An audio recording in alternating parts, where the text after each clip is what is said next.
Pronto, gente. Então, como eu estava falando,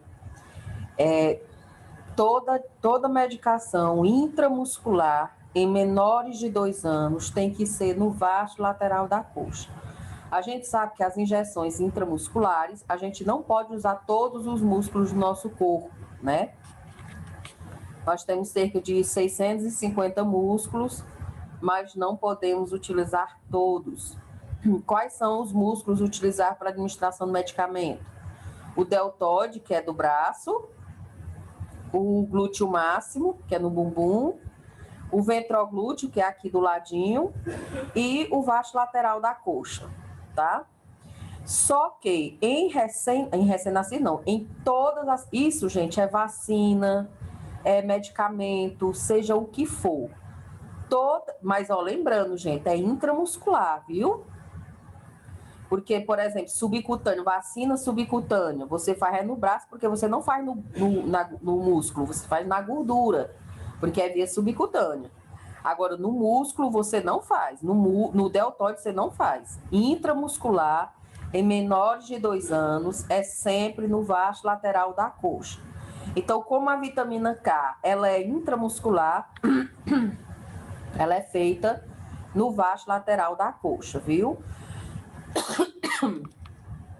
Então, aqui no Brasil, em toda maternidade, tanto pública como privada, a vitamina K ela é feita injetável intramuscular. Existe a opção da vitamina K ser via oral, viu? Inclusive, assim, os protocolos, eles dizem que a gente tem que falar com os pais que existe a possibilidade de receber via oral e explicar como é que ocorre, né? Porque a via oral não é uma única dose, elas são múltiplas doses. Primeiro você dá 2 miligramas logo quando a criança nasce, por via oral, seguida por uma dose de 2 miligramas no 4º e no 7º dia. E crianças que estão em aleitamento exclusivo ainda faz outra dose em 4 a 7 semanas. Ou seja, tem que tomar no mínimo 2 doses de vitamina K. Uma quando ela nasce e a outra em torno do 4º, do 7º dia depois que nasce. Se essa criança estiver amamentando exclusiva, ela pode tomar só depois de 4 a 7 semanas de nascido. Isso é o protocolo. Eles dizem que é para a gente falar, mas não é uma realidade. A gente não avisa, a gente não dá essa opção para os pais. Nasceu a criança, a gente faz a vitamina K injetável. Inclusive, gente, ela é mais eficaz, porque via oral, num recém-nascido, muitas vezes o intestino ainda não tem terminado a sua formação. Muitas vezes, ao administrar, essa criança não toma direito. Então, a injetável é a melhor, né? Então, é por isso que se faz logo direto, tá? Então, a vitamina K, ela é feita para prevenir a doença hemorrágica do neonatal e é feita 1 miligrama por via intramuscular no vasto lateral da coxa.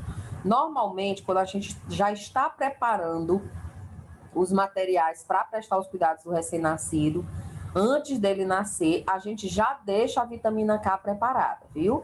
E aí, com aqueles mesmos cuidados que a gente tem que ter ao preparar a medicação. Proteger o êmbolo da seringa, então o invólucro, né? A embalagem que a seringa vem, você coloca ela dentro para proteger aqui o êmbolo. A agulha tem que estar também com a tampa para proteger a agulha, tá certo? E aí, na hora de administrar, você limpa aqui a região da coxa da criança, administra e pronto.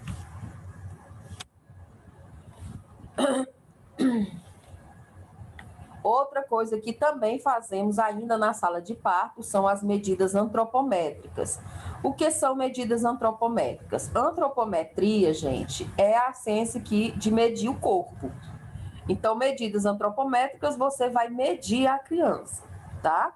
Então, quais são as medidas que a gente faz quando a criança nasce? A gente verifica o peso, a gente verifica a altura, o perímetro cefálico, que é o tamanho da cabeça, o perímetro abdominal, que é o tamanho da barriga, e o perímetro do tórax, que é a região do tórax, tá?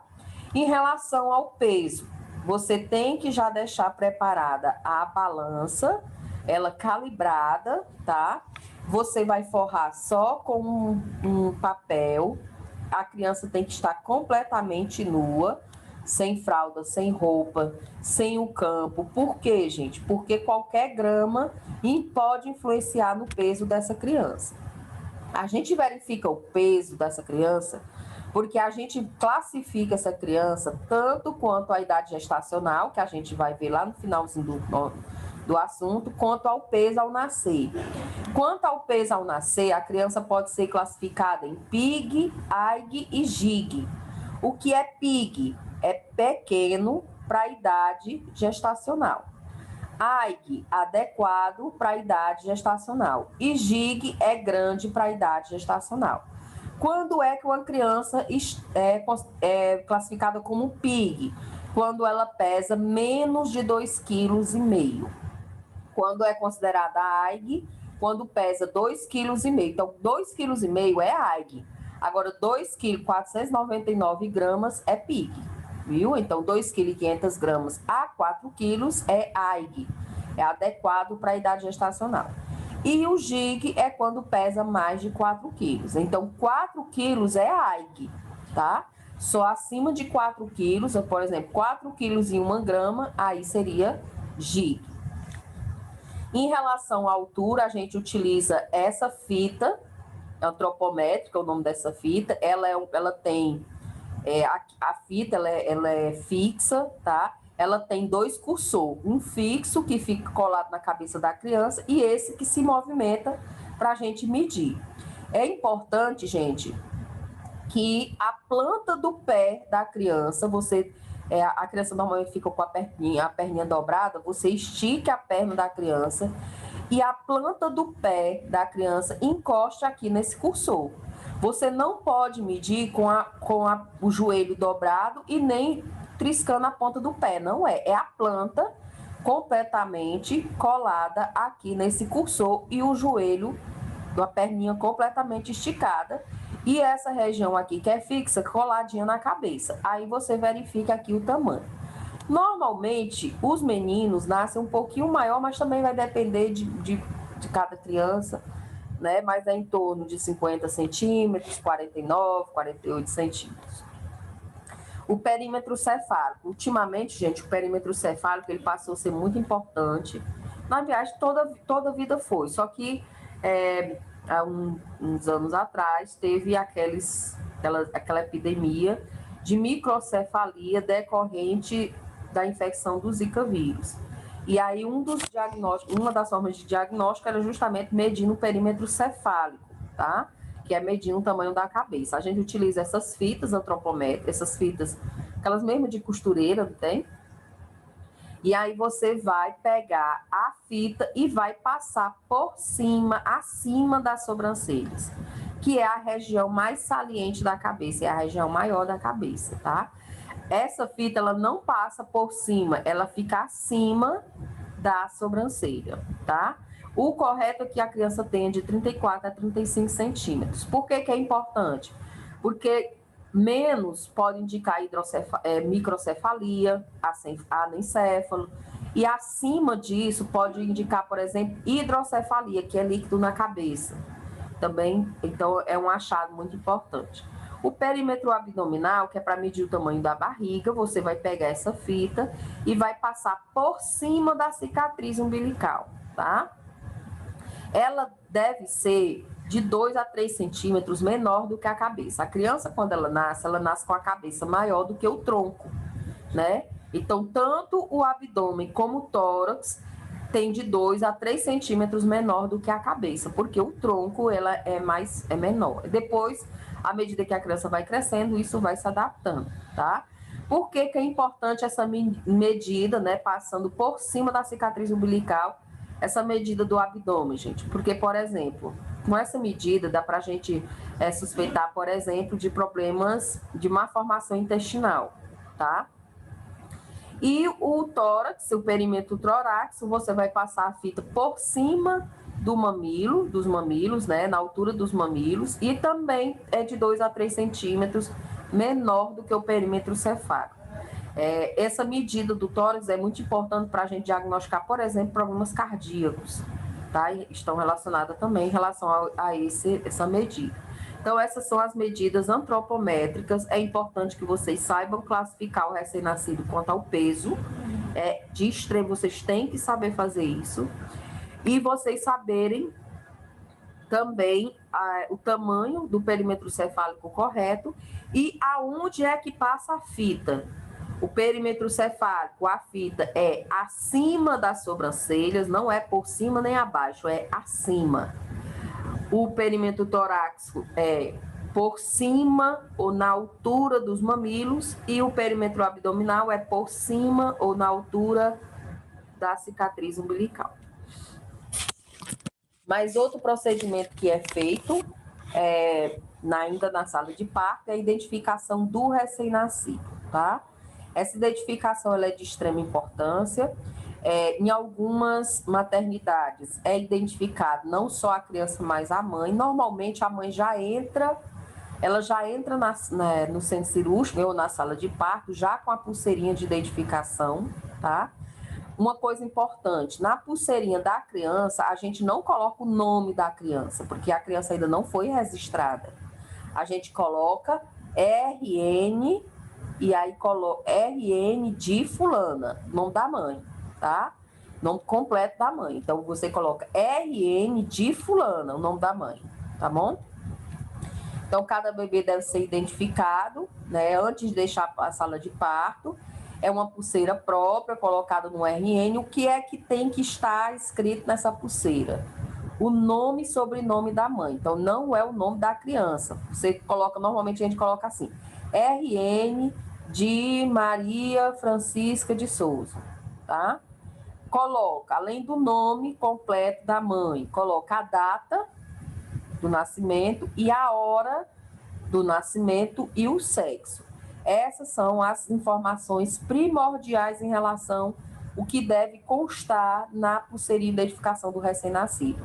Nome completo da mãe, data de nascimento, hora de nascimento e o sexo, tá certo? Se não der, por exemplo, para escrever tudo, porque é pequenininha, você pode botar F para ser feminino, mas tem que ser de caneta também, tá?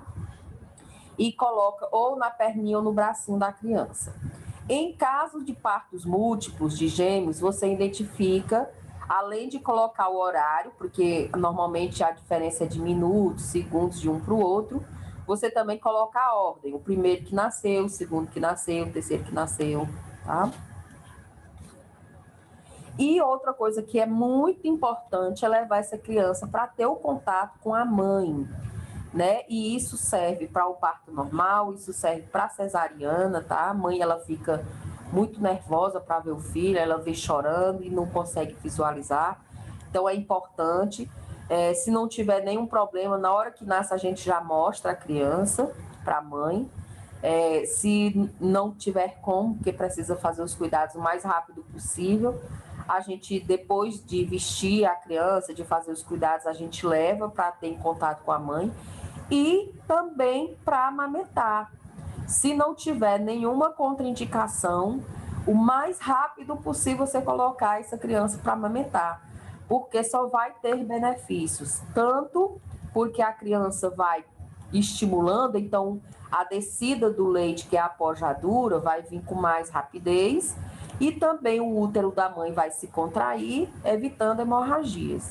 Então, leva a criança para ter o contato com a mãe e coloca de imediato para amamentar, se não tiver contraindicação. E isso... Ei, Michele. Oi, pode falar. E se caso a criança nascer com problema e se a mãe perguntar por o bebê, ela querendo ver, o que é que a pessoa tem que dizer? A gente diz, aí normalmente a gente diz que está fazendo os cuidados, que logo após a gente fica mentindo. Não é bom ficar dizendo, porque ela vai ficar muito nervosa, principalmente se for cesariana. Porque a cesariana, gente, lá no regional, por exemplo, aonde a gente presta os cuidados com o recém-nascido é bem longe. Então, ela, nem o choro ela não escuta, porque ela fica dentro do centro das salas cirúrgicas. Então, é longe. O parto normal não fica do lado.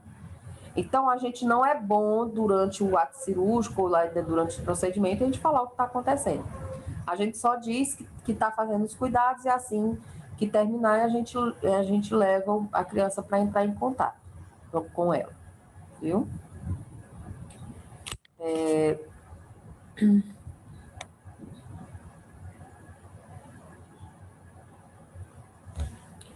Outra coisa que é importante é a vestimenta. Essa vestimenta, né, vestir a criança, isso tudo ainda é na sala de parto, viu? Tudo isso aqui é cuidados imediatos. Essa vestimenta, ela serve tanto para proteger a criança, como aquecer a criança, né? Por isso que é toda empacotadinha a criança nas primeiras, pelo menos nas primeiras horas, porque ela não consegue regular essa temperatura. A primeira roupa, gente, é a mãe que traz. Então, na hora que ela entra no centro cirúrgico, na sala de parto, ela já traz a roupinha. E aí, logo de imediato, a primeira coisa que a gente faz é identificar de quem é aquela roupa, para não trocar e colocar de outra pessoa, tá? Então, a gente pega um esparadrapo, uma fita, coloca no saquinho que vem a roupa dentro, que a mãe trouxe, e coloca o nome da mãe, né? E aí, assim, a gente não tem perigo de trocar. Se por acaso, que pode acontecer, principalmente em hospitais públicos, da mãe não ter roupa, a gente tem que acionar o serviço social para ela providenciar, tá certo? Em relação ao que é que deve ser levado, gente, aí é muito relativo, tá? Mas normalmente se leva fralda, uma roupinha, o que a gente chama de mijãozinho, que é aquela calça com a camiseta, uma touquinha, as luvas, e é basicamente isso. Não tem regra para o tipo de coisa que vai ser levado.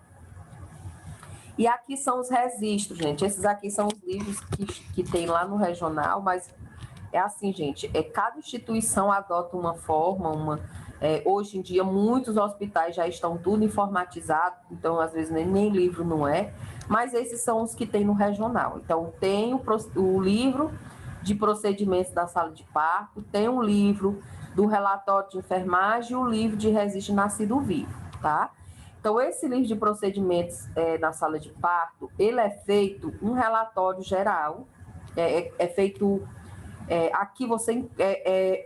quando vocês forem lá, vocês vão abrir, vocês vão ver como é, tá? Mas tem o nome, aí tem só algumas informações, uma linha com várias informações da mãe. Então, tem o nome de muitas mães aqui, a data, o tipo de parto. Então, aqui é só para controle, tá? Esse livro aqui é o relatório de enfermagem, é quando você vai dizer se o parto, como foi o parto, se o parto foi induzido, se foi... É como se fosse uma anotação de enfermagem, viu? Nesse livro de relatório de enfermagem é como se você fizesse uma evolução. Aí vai dizer como foi o parto, vai dizer como foi a recepção da criança, o que foi feito com a criança, se precisou de reanimação ou não. Então, é a anotação de enfermagem que tu faz aqui. E esse livro de registro nascido vivo, gente, também é feito o registro, colocado o número da ficha, porque a declaração de nascido vivo, ela é padronizada, né? Ela é uma ficha dessa forma. Ela vem em 3 vias, tá certo? Ela vem em 3 vias, ó. Ela vem uma via branca, uma via amarela e uma via rosa.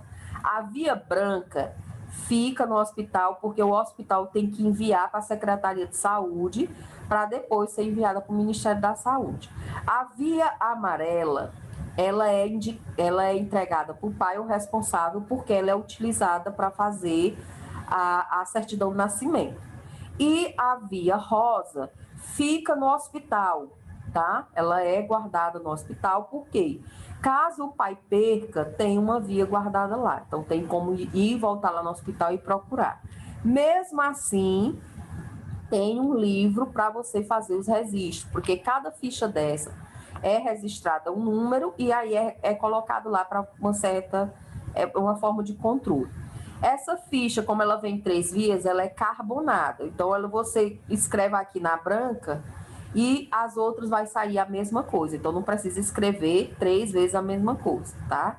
Então, aqui é só preencher mesmo, é só ler e você vai, tipo de parto, número de consulta pré-natal, tipo de gravidez, duração da gestação, Tem até o lugar de botar apigar, bem aqui, deixa eu ver se eu acho aqui. Ó, índice de apigar no primeiro minuto e índice de apigar no quinto minuto. Então, tem a cor, a raça da criança, se teve malformação, aí o pé da criança e o polegar da mãe, né? Aqui é só o preenchimento básico, né? Então, esses foram todos os cuidados que são prestados na sala de parto com o recém-nascido, que é chamado de cuidados imediatos. Após isso, a criança já vai estar vestidinha, a gente coloca ela junto da mãe, ela só sai se não tiver nenhum problema, por exemplo, a mãe, acontecer algum problema com a mãe ou com a criança que vai ter que ficar lá, por exemplo, no bercinho, ou ir para UTI, ou se tivesse UTI, né? Aqui no regional não tem, mas se for um hospital que tenha, aí sim. Mas não tendo problema, a criança ela só sai da sala de parto ou do centro cirúrgico junto com a mãe, viu? Então, o que terminar primeiro os cuidados, ou sendo da mãe ou da criança, fica lá aguardando quando a mãe sai, aí sai junto. Normalmente, a maioria das instituições, ela utiliza esse procedimento, da criança sair só junto com a mãe, viu? E aí nós vamos começar agora os cuidados mediatos, que são aqueles cuidados que são realizados no berçário ou no alojamento conjunto. Professor, o que é alojamento conjunto? Alojamento conjunto, na verdade, a gente chama, mas o que eles fazem não pode nem ser considerado alojamento conjunto. Esse alojamento conjunto é um programa que foi criado para facilitar o convívio, para melhorar o vínculo da mãe com a criança. Por muitos anos, muito tempo atrás, quando a mãe tinha o seu filho, ela não ficava junto com o filho. O filho ficava em berçários, né? Que é um quarto cheio de berço, e esses meninos lá berrando nesses berços. E a mãe ficava longe. A mãe, ela só tinha contato com a criança quando era a hora de amamentar. Só que existe hoje vários programas, você deve ver isso em pediatria, hoje tem um hospital amigo da criança, tem a questão do incentivo ao aleitamento materno e o alojamento conjunto. E aí o que foi? Eles, com o tempo, eles perceberam que essa criança ficando perto da mãe é melhor para tudo. É melhor para o vínculo da mãe com a criança, é melhor para a questão da amamentação, é muito melhor em relação à questão dos cuidados com o recém-nascido, porque a equipe de enfermagem, antes ela ficava preocupada com a mãe e com a criança, ela tinha que ser duas equipes diferentes. Com o alojamento conjunto, só precisa de uma equipe. Aí, então, diminuir o serviço? Não, não é que é diminuir o serviço. De certa forma, os cuidados com o recém-nascido, normalmente as mães ficam responsáveis. Mas o profissional tem que utilizar esse momento para fazer ações educativas, que é o que nós vamos ver aqui, tá? Os cuidados mediatos, gente, basicamente, é o momento que você utiliza para fazer ações educativas, para você ensinar a mãe, ajudar ela nos cuidados com o recém-nascido, tá? Então, o alojamento conjunto, ele foi criado não para diminuir a quantidade de profissionais, mas para melhorar o vínculo, melhorar o aleitamento materno e também ser um momento para o profissional utilizar para fazer ações educativas. Porque, normalmente, na ala que fica as mulheres que ganharam neném, você não tem muito que ser feito, né? São poucos os medicamentos que você faz, os curativos, se fez uma cesárea, é um curativo simples que você faz, não tem muitos procedimentos, mas tem muito o que ser feito, não tem procedimentos técnicos, mas tem muito o que ser feito, como as ações educativas, viu? Então, esses cuidados imediatos são prestados quando a mãe fica junto da criança no alojamento conjunto. Qual é o objetivo desses cuidados? Ajudar a mãe nos cuidados com o recém-nascido, como eu já disse, e também serve para a gente prevenir possíveis complicações que podem aparecer em relação ao recém-nascido, porque também a gente faz avaliações direcionadas a ele. Então, vamos ver quais são. O primeiro, gente, é um dos principais que a gente tem que fazer, que é em relação a incentivar o aleitamento materno. tá? Eu até falei em conteúdo passado, né, em relação às mastite, a engurgitamento mamário, a pega correta, né? Mas também é importante você também passar informações sobre a importância e incentivar o aleitamento materno. Lembrando, gente, que amamentar não pode ser passado, como muitas vezes a gente vê, por exemplo, na televisão, né, como fosse algo muito maravilhoso, porque não é só mar de rosas, tá? Você amamentar é uma tarefa muito difícil, requer muita dedicação. Então, não é fácil, tá? O aleitamento materno é cheio de benefícios, tanto para a mãe como para a criança, mas não é uma tarefa fácil. E que vocês, profissionais, têm que passar isso para a mãe. A gente tem que passar segurança, a gente tem que informar que aquelas dificuldades são normais, que tem como a gente melhorar alguns obstáculos que podem aparecer. Porque o que é que acontece, gente? Se a gente só glorifica, é muito lindo o aleitamento materno, não sei o quê, no dia que a pessoa for amamentar, que for realmente cair na realidade, na primeira dificuldade ela abandona.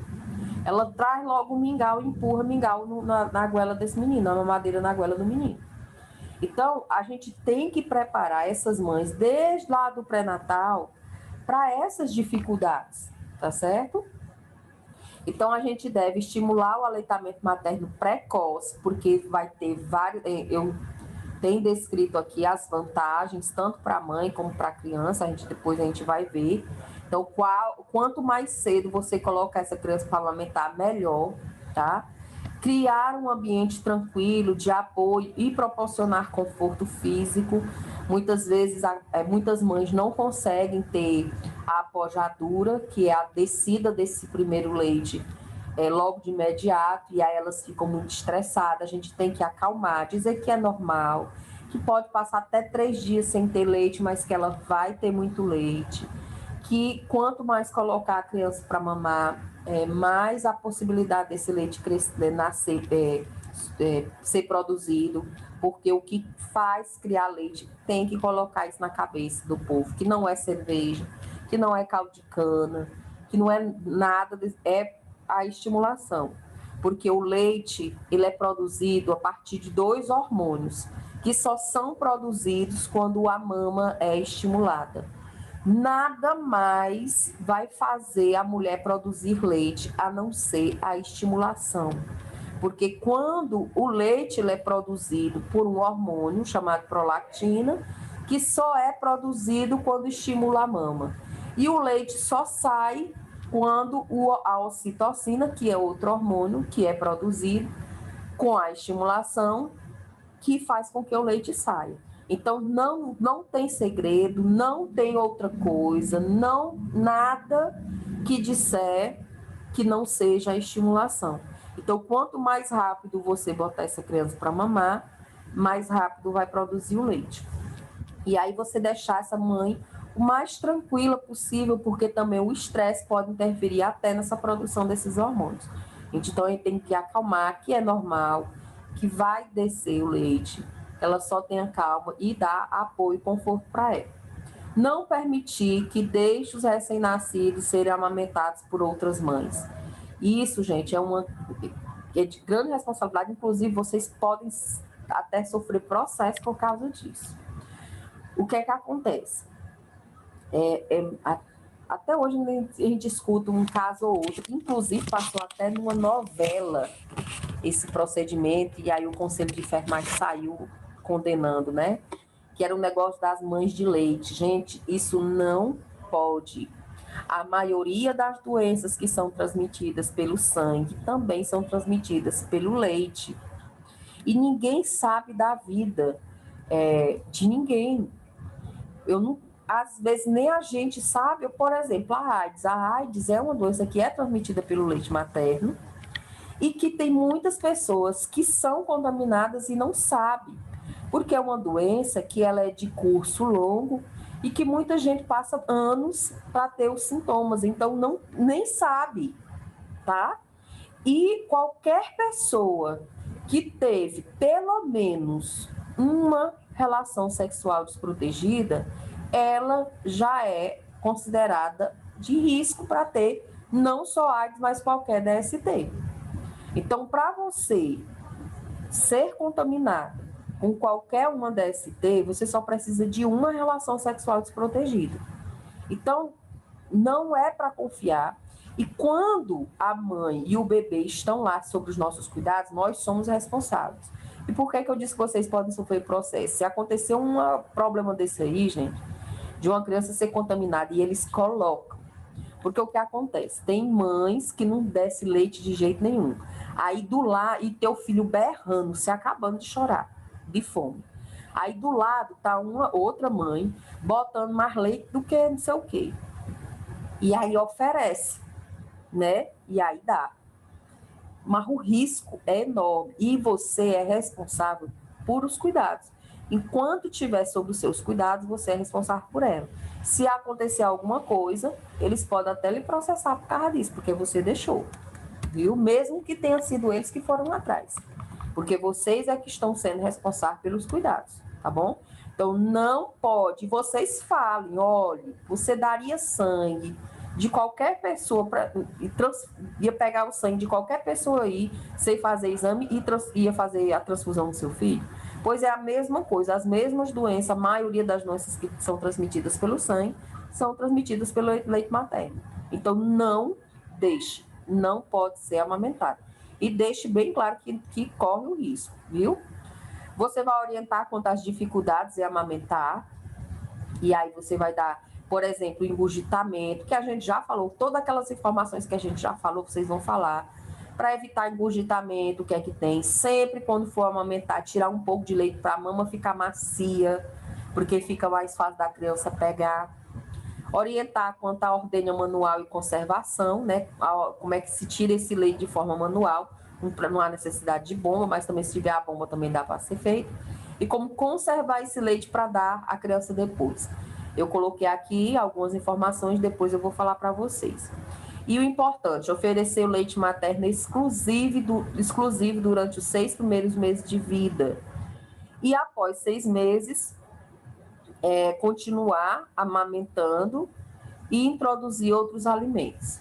Por que depois de 6 meses a gente tem que dar outros alimentos para a criança? Porque, gente, não é o leite que fica fraco. Não existe essa história de leite fraco, tá? Uma mãe que está amamentando uma criança de 9 meses e outra que está amamentando uma criança de 3 meses, o leite tem a mesma qualidade. Não muda a qualidade do leite materno, tá? Ele é o melhor alimento que existe. Mas por que, então, uma criança depois de 6 meses precisa receber outros alimentos? Porque, no caso, a criança é que vai ter mais necessidades. Não é que o leite ficou fraco, ele continua sendo importante, rico, ele é riquíssimo, é o alimento mais rico que existe. Só que a criança, ela vai ter outras necessidades, tá bom? Então, que fique bem claro isso, que vocês têm que passar isso para as mães, que o amamentar não é fácil, mas é possível, que tente amamentar o máximo que puder, de preferência exclusivo durante 6 meses, e após 6 meses introduzir outros alimentos. Com certeza, na disciplina de pediatria, vocês vão ver isso, porque não é qualquer alimento que você pode ficar dando à criança. Existe a forma que a gente deve introduzir esses alimentos, né? Provavelmente em pediatria vocês vão ver como é que é feito, né? Que tem a quantidade, tem os tipos de alimento que vocês vão introduzir a partir da idade dele, né? Com 6 meses, 7 meses, tem a idade correta. Aqui, gente, eu trouxe, como eu tinha dito, os benefícios do leite materno, tanto para a mãe como para a criança, né? Primeiramente, vamos ver os benefícios do leite materno para a criança. Então, o leite materno tem tudo que o bebê precisa até os 6 meses, inclusive água, e é de mais fácil digestão que qualquer outro leite, porque foi feito para ele. Gente, a criança, o leite é riquíssimo em tudo. em água, em tudo. Então, uma criança que amamenta exclusivo não precisa nem tomar água. Mas, professora, mas aqui é muito quente. Sim, gente, se a criança quiser beber água, em vez de água, dê o leite, né? Então, a água, o leite tem tudo que a criança precisa, tá certo? Inclusive água. E outra, o leite materno, ele é muito fácil de digestão para a criança. As crianças, quando ela nasce, mesmo no tempo certo, o sistema digestivo ainda não terminou a formação, é por isso que é comum as cólicas. Mais na frente eu vou falar sobre as cólicas, mas por que crianças têm cólicos nos 2, 3 primeiros meses de vida? Porque o sistema digestivo ainda não terminou a formação, e aí cria muitos gases e aí acaba tendo cólicas. Então, se você der outro alimento que não seja o leite materno, ainda vai piorar ainda mais as cólicas. Vou deixar para falar mais sobre, quando eu for falar sobre as cólicas. Então, a melhor coisa é você dar o que ela consegue digerir, que é, no caso, o leite materno. Funciona como uma verdadeira vacina, porque todos os anticorpos da mãe passam para a criança.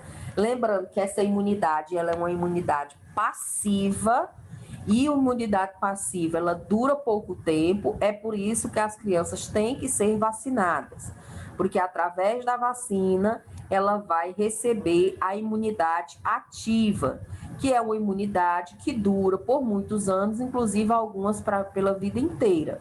Já a imunidade que é passada de mãe para filho, pelo leite materno, por exemplo, é uma imunidade passiva, que é uma imunidade que dura poucas semanas ou meses, né? Então, para a criança ficar completamente protegida, tem que tomar as vacinas. Mas, enquanto ela não produz os anticorpos dela, através das vacinas, ela vai estar sendo imunizada através do leite materno, porque os anticorpos da mãe vai proteger a criança. Além disso, o leite materno ele é limpo, sempre está pronto, na temperatura correta, o risco de infecção é mínimo, né, do que você dá, por exemplo, mamadeiras, que pode estar mal lavada, mal esterilizada. E aí, por que tem que ter aqueles cuidados todos com o recém-nascido? Porque a criança, quando ela nasce, gente, ela não tem defesa nenhuma, tá? Ela ainda vai produzir as defesas dela. Então, por exemplo, uma mamadeira com fungo pode matar essa criança. Quando ela já tem 1 ano, 2 anos, que já criou seus anticorpos, eles comem até terra, cocô e não morrem. Estão tudo vivo aí. Mas o recém-nascido, não. O recém-nascido, ele não tem defesas. Então, ele tem que ter todos esses cuidados, com a questão de higiene, e aí o leite materno é o melhor porque ele não tem contaminação nenhuma. A amamentação favorece o contato íntimo entre a mãe e o bebê, então melhora o vínculo da mãe com o filho. E sugar o bebê é um excelente exercício para o desenvolvimento da face da criança. Vocês também devem ver isso também, pediatria, que existe as fases de desenvolvimento infantil e a questão até da fala, gente. Amamentar ajuda até na fala da criança, tá? Como também em relação aos dentes, na respiração.